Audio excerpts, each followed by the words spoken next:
It appears we're now ready and readjusted for opening for today. There's a couple of, I declare the meeting open.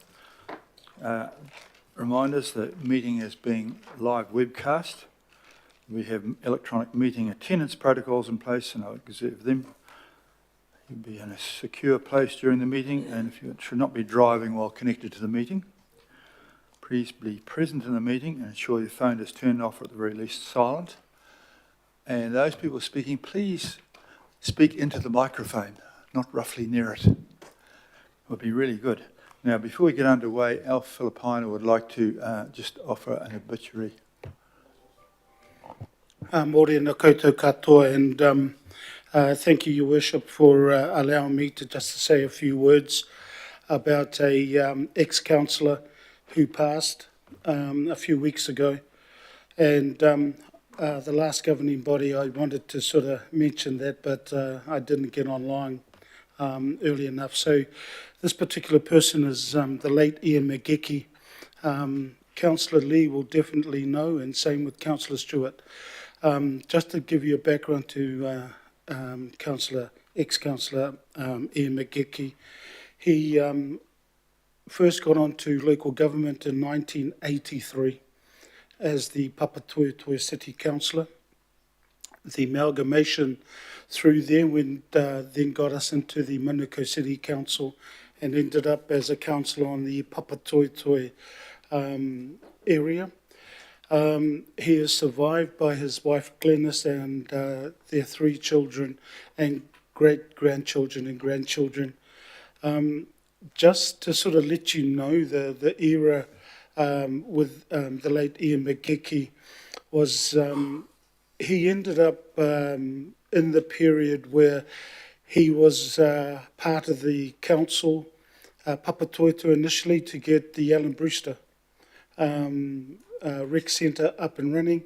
He also was at Manukau City Council when Telstra Clear, now known as Dewdrop Inn, sorry, that's where I stayed last night, at Dewdrop Event Centre was built. He was responsible for that. He's also ended up with the amalgamation in 2010 on the Otara Papatoetoe local board, where Councillor Foley was also on the local board, and he retired from local government after 30 years in 2013. So look, I just really wanted to acknowledge his passing and also condolences to his wife, his children, his grandchildren and great-grandchildren. So if we could just stand on behalf of him, his family, and for just a moment silent, that'll be great. Kia ora.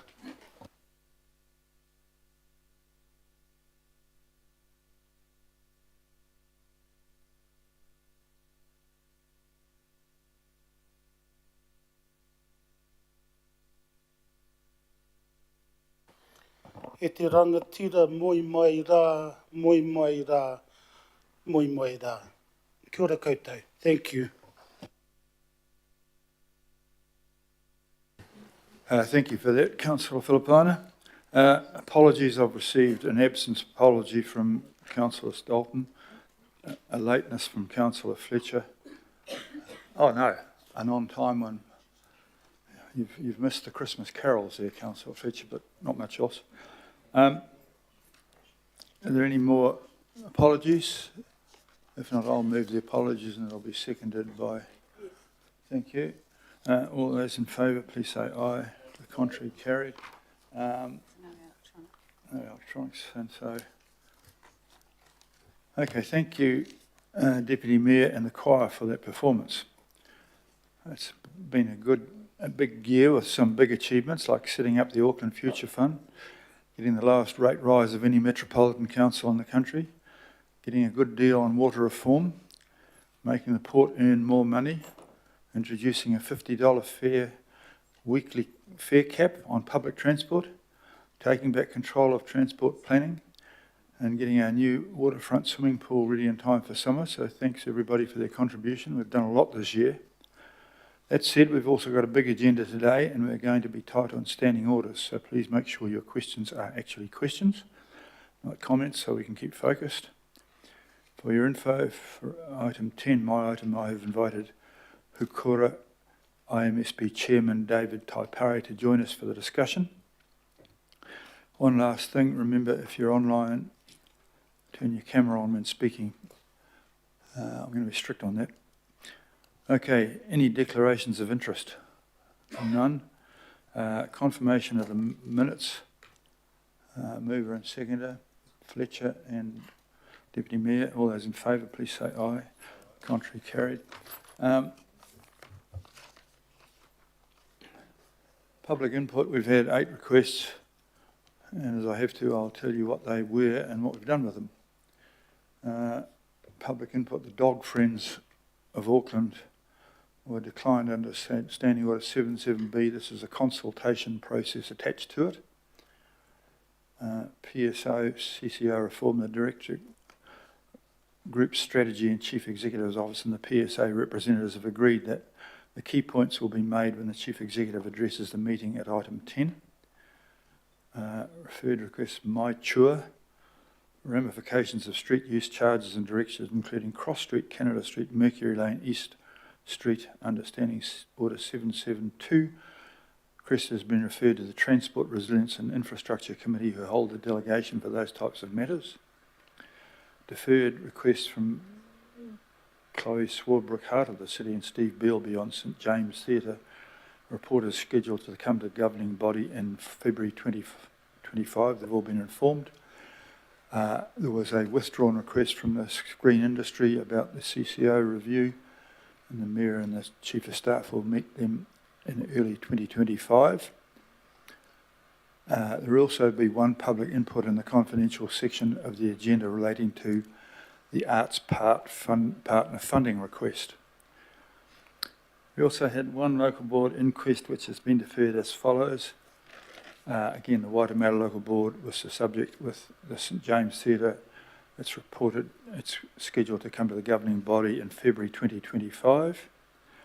Extraordinary items, are any known? There's none known at this stage, in which case I'm going to move to item 7, which is the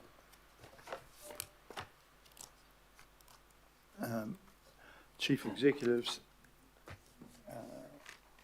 and Phil and Ross for a brief report. It's only been 2 weeks since you last spoke, so I don't imagine anything much has changed, but we'll find out in a minute. Thank you, Your Worship. Morena councillors.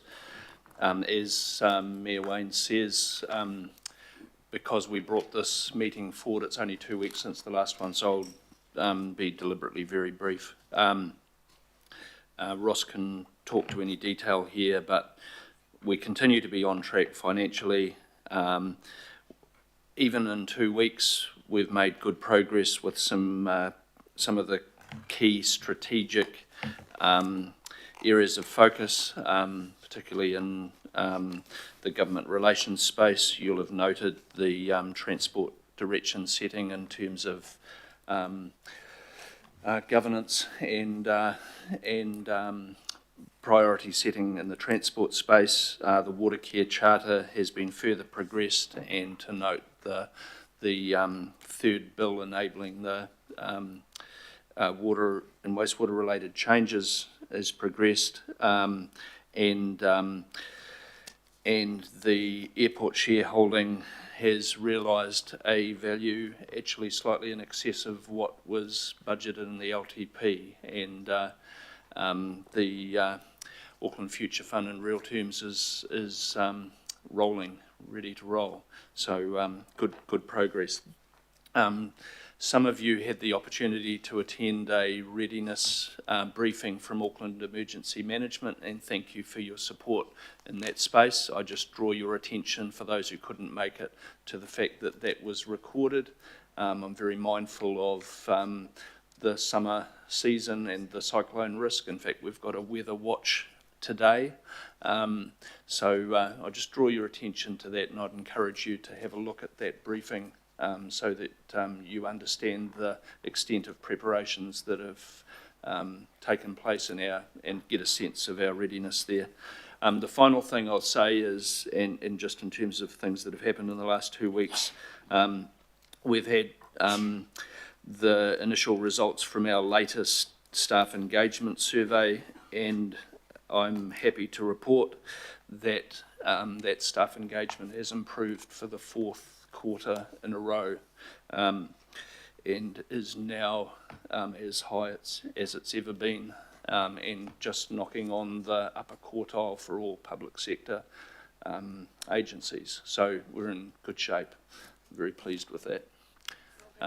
Ross. Thank you. Yep, so I'll keep it brief around the financials. We don't have the financial numbers attached at this point, given the timing of the meeting. We'll attach those numbers to the next GB meeting, along with intervening months. But yeah, generally things haven't changed that much over the last couple of weeks.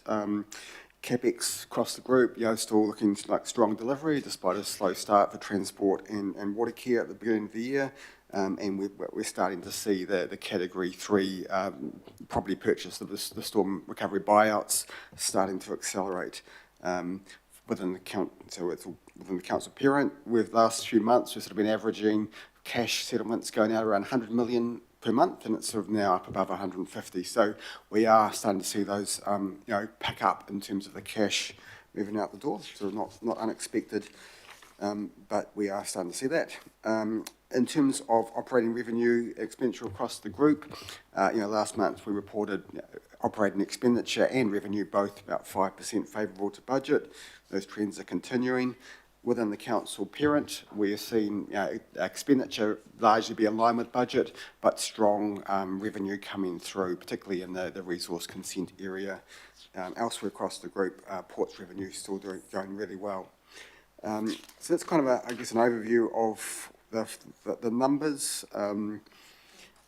In terms of, I won't go into any more details there, but just sort of looking ahead to the annual budget. We gave an update earlier in the process, I think around October, around what that picture's looking like, and there are a number of, while things are sort of broadly on track with the LTP, there are a small number of cost pressures that we're working through and some risks. We did highlight a number of risks, and 2 of them there's been some material changes. One of them was a risk around the Auckland Future Fund, because the Auckland Airport share price at the time was around $7.20, and we signalled that there might be an operating impact in terms of less returns coming through. So that risk has now gone away with a successful sale at $8.08, and there'll actually be a slight enhancement because there's slightly, because the shares have been sold at slightly higher than forecast in the LTP. That means the returns will be just slightly higher. So it's kind of gone from a financial risk for next year to a small favourable.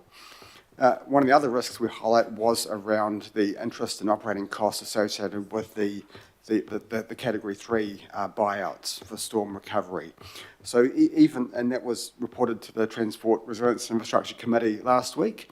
So even if there is money moving around with between government funding switching buckets, and even if there's more revenue in terms of property sales in the future, the change from moving funding from the resilience into buying properties and protecting people in that retreat bit will mean more money out earlier, so there will be a bit of extra interest cost as signalled in those papers. So there's maybe about 6 million of interest. So that is adding a bit of pressure, as we've signalled, that risk is going to now eventuate. So where does that leave us? So we're talking about, maybe 10, 20 million of pressure we've got to work through as we work through the budgets in early next year. Quite a different position to 100, 1, 2, 300 million kind of scale of cost pressures we've had in previous budget rounds. So small in the scale, lots of water to go under the bridge, and we'll keep working away on those things. And so I think the position generally remains the same. We need to exercise restraint through the annual budget. There isn't a lot of extra operating money capacity flowing around, and we also need to be a bit of flexibility so that we can make choices as we move through that annual budget process. That's the update. We don't have Gary here for the economic update. There was a request last governing body to have a bit more context around what's behind some of the movements and those economic numbers, and that's in an attachment on the agenda. Happy to take any questions. I'll move this, and it'll be seconded by the Councillor Leone, and I'll just take questions now from Councillor Fully. Kia ora, thank you for the update, and really good news on the extra money that we got from the sale of the airport shares, because of course, as we know, they are great shares and worth a lot. My question is, now that that's been sold, the $20 million that was promised in the Fix and Finish Fund will obviously be there, but now there's some extra money. Is there an opportunity, if the governing body votes, is able to vote on it, to increase that Fix and Finish Fund? What would be the process if that was available? And then can you give us an update? I know I've seen the emails that went out earlier last month to the local boards about the Fix and Finish Fund, but can you give us an update where we are with the criteria around the Fix and Finish Fund, whether that's been confirmed and whether local boards can now actually start applying for that money? Kia ora. So now that the shares have been sold, we know the amount, we sort of know the timing of that. We can be pretty confident that that 20 million flagged in the LTP will be available. So we can move and proceed with confidence, knowing that that amount of money will be available, this financial year to support that Fix and Finish Fund. In terms of the extra amount, so the decisions made in the LTP and decisions around setting up the future fund means that the shares were transferred across into the trust, and then when those shares are sold, all of the funds go into the trust. So the capital is all tied up in the trust, and there is no mechanism to pull the capital out. But it does mean that we can be confident that all of the returns that we expected in the LTP will be there. There's no kind of shortfall, so that 20 million is kind of, we're very confident it will be there available. So if the governing body wanted to add extra money to it, it could, but it can't take money out of that future fund trust. That is kind of there locked up for future Aucklanders. There's a little bit more there, so that's great news for future Aucklanders. It doesn't sort of mean we can spend the money right now. In terms of the process, so we sent a memo outlining that process. There's kind of a couple of options on how we might allocate that funding to local boards. We need to work that through with local boards. I understand there has been some discussions with individual boards, an opportunity to provide some feedback. The next step in that process was try to organise a workshop with the relevant local board chairs and councillors, have a joined up discussion around which is the preferred option, and then for the mayor to kind of, based off that feedback, kind of give some direction on that process, and then we can kind of work through and get that process up and running early in the new year. So we're looking to proceed with that. It's just the question now of the logistics of getting the people together, making those calls, and we can proceed pretty quickly. Thank you, good news. Councillor Philippine, please. Thank you, Chair. Ross, I just want to expand just a little bit further around the process that you've just mentioned. And I know that in the previous two legacy councils that we're talking about with the 20 million, there was a percentage, I think, prior to amalgamation that we had with Auckland City as well as Manukau City. Will that process take into account how much or how many shares were in each of the legacy councils? Because if that's the case, it'll have a very big impact on what will end up being distributed to those two legacy local boards. Kia ora. So in that memo, there's two different options being considered. So it is ring-fenced to the area covered by those two legacy councils, which covers a range of local boards. There's a view. One approach is to allocate it out based off a formula, based on population within local boards, because the local board boundaries don't kind of match up necessarily to those legacy council areas. So one way is sort of based off population, which would sort of be broadly in line with where things were historically, and then another approach is based off projects coming through, and then a bidding type process, where the need is. So there's a couple of different options there, and those are exactly the kind of things we need to work through those workshops, and we'll make sure all the views are taken into consideration. And supplementary, Chair, I mentioned Clevedon because Clevedon is currently, I think I stand corrected, Councillor Baker in Franklin Ward at the moment. So Clevedon, for example, was in the old legacy Manukau City Council. So that's obviously going to be part of the workshops that are going to take place with the respective local boards from the old TLAs. Am I correct? Yes, we're including the Franklin Local Board because there is part of the district that has overlaps that Manukau City Council area. So we haven't forgotten about that part of the community. Thank you for that. I think we'll catch our pheasant first before we cook it. Councillor Hills. Thank you. I just want to clarify, thank you, Mayor, on the fix and finish. My understanding was that's not additional from the capital. It's because we decided we'd banked in the 40 million a year from the second year, but essentially because we've sold before Christmas, we're getting that extra 20 million of dividend for 6 months, and that'll be passed on. That's not like additional capital. That's correct. The set up the future fund, the enhanced return gives about 40 million a year, so half a year is 20 million. And so the decision of the LTP was not to use that to offset rates, but to make that available for those fix and finish projects. And the extra 30 million or so that we got for the share price, that is not additional in the hand. That gives us about $1 million extra a year, potentially an average dividend. Yes, that's 30 million extra capital that will be invested into the fund that will generate more returns, and that's about an extra $1 million a year from next year.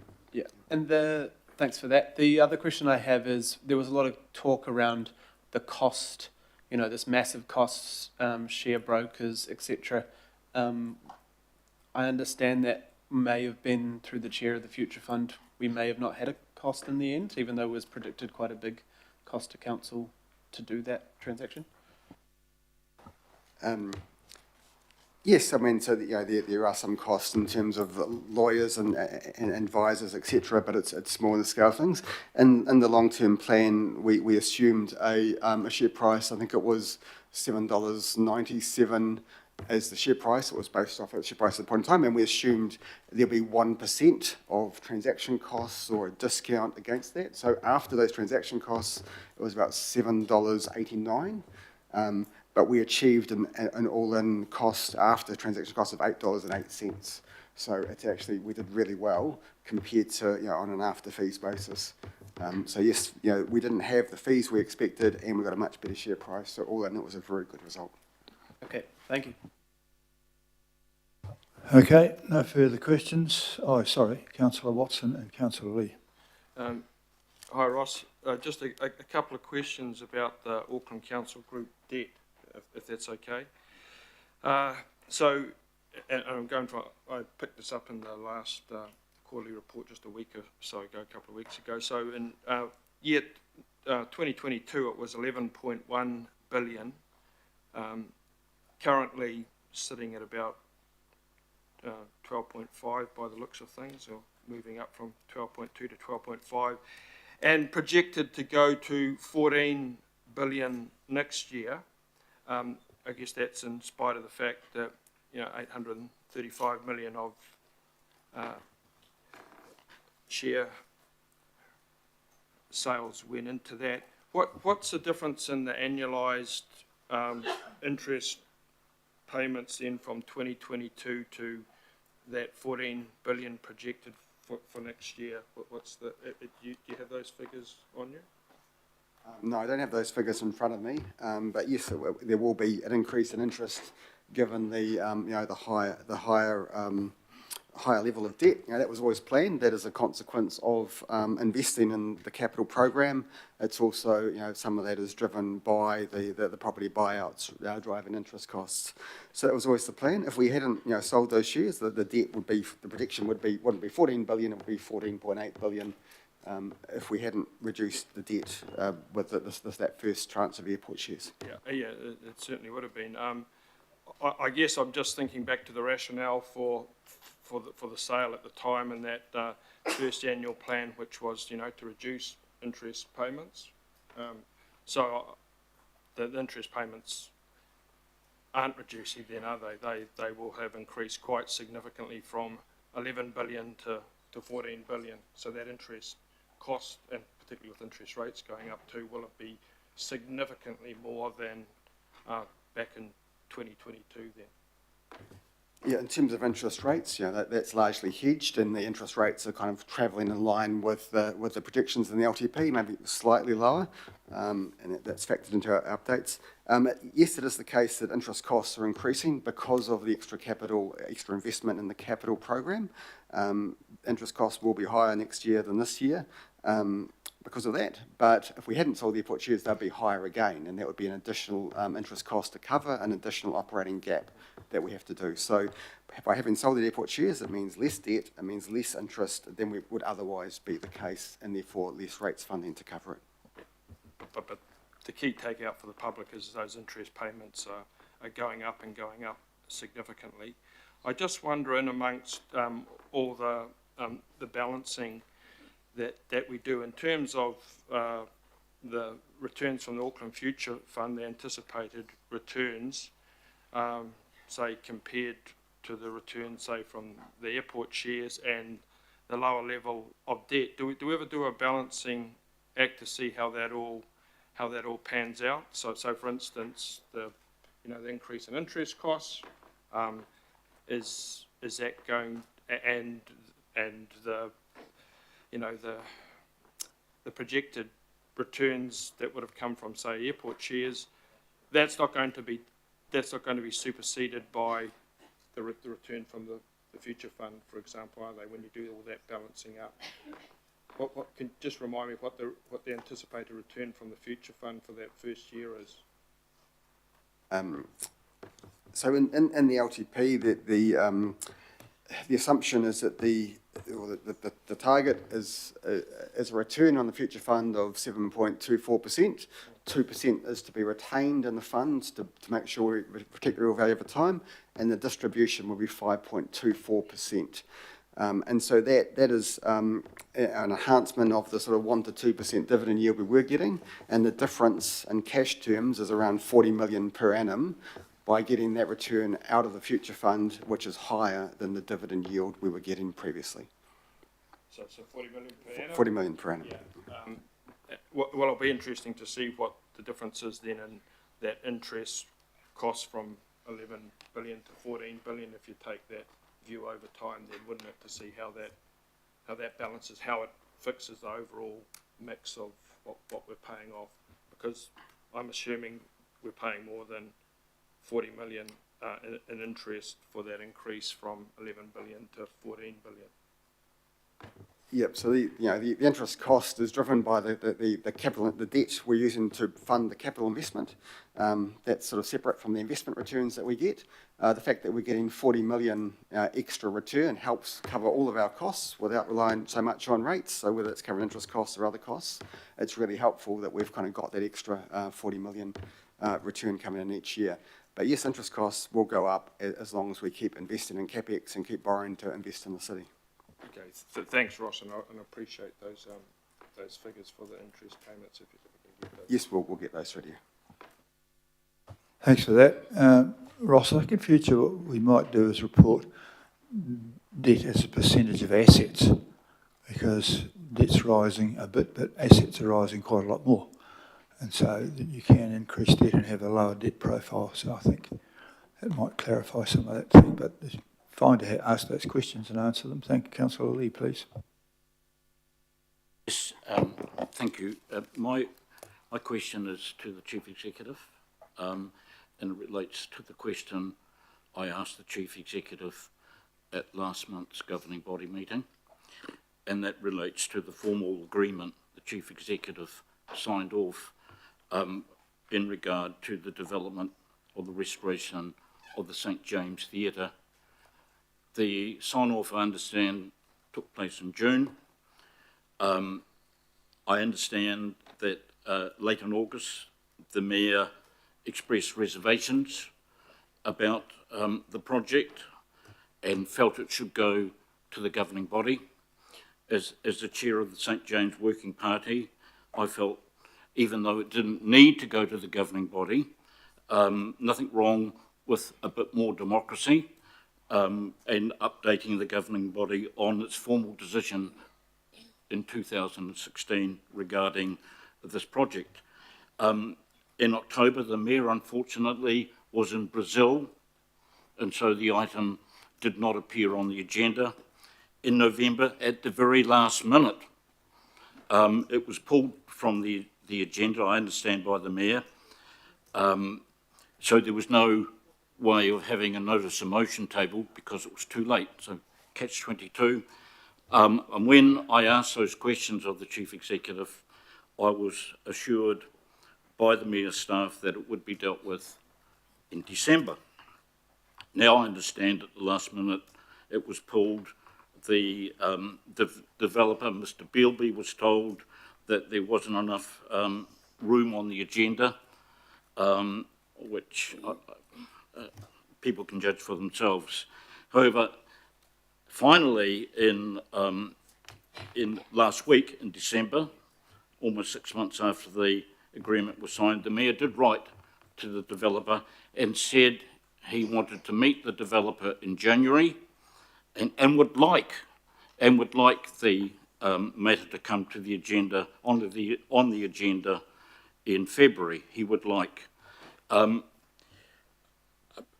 My question to Mr. Wilson is, given you're the authorised officer that signed this commercial agreement, will you ensure that it is either honoured and becomes operative, or if the Mayor insists that it should be looked at by the governing body again, and my initial response was fair enough, can you give me give us a categorical assurance as the officer responsible for that agreement that it will come to the February meeting? Because your signature is on the agreement, and really in the end, items on the agenda, I guess, are up to the Mayor. He has certain responsibilities outlined in the Local Government Act, but this sort of behaviour is not enabled in the Local Government Act, with due respect, Mr. Mayor. This agreement was formally signed by the authorised Chief Executive Officer on behalf of the Council. It needs to be honoured, and the slow walking, one would suspect, the slow walking it over a cliff, is to stop. And I want an assurance that that will be stopped, and this gamesmanship will be stopped. Can we have an assurance, Mr. Wilson? Yes, I'm happy to give that assurance, and I take no argument with your recording of the events. I have a very clear understanding that this will be on your February agenda. Thank you. Can I ask you another question? It relates to public input and the way standing orders are interpreted, which I feel are a little restrictive and can be selective in my subjective opinion. However, there is a person, a business person, who has an urgent issue with the closing off of a street, namely Cross Street, and the business is the iconic Limchaw Supermarket and Food Court. The closing off of the street will seriously impact on this business's supply chain. The person involved sought to speak to the planning committee and was disallowed because, according to staff, it was meant to be, this was an operational issue, whatever. I can say that that position has changed, and now the person is allowed to speak to another February meeting, the Transport and Resilience meeting. However, the problem is that the work is about to start, and by the time we get round to the Transport and Resilience meeting, and this person gets to have their say to socialise this matter, it may well be too late. And so the person wanted to speak to the governing body today and again was disallowed. My plea to you is, can you ask staff to take a more inclusive, a more open approach to public input, to enable ordinary Aucklanders, business people with concerns in particular, but others with urgent concerns, to come and share their concerns with the governing body as per the spirit and the role of the community and our community accountability in the Local Government Act. Thank you, councillor. Look, I'll take that on advisement. I hear the plea for more latitude around speaking rights, but of course, there's always a balancing act and some judgment around, as you say, around who has speaking rights on an agenda, and it's ultimately for the chair to make that determination.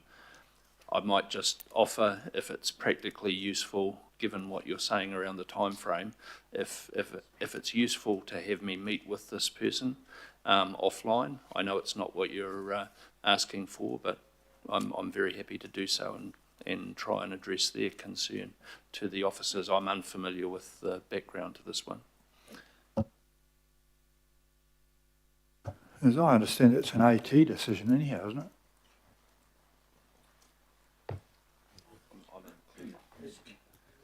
22, Mr Mayor, AT doesn't have a meeting until, I don't know, March or something like that.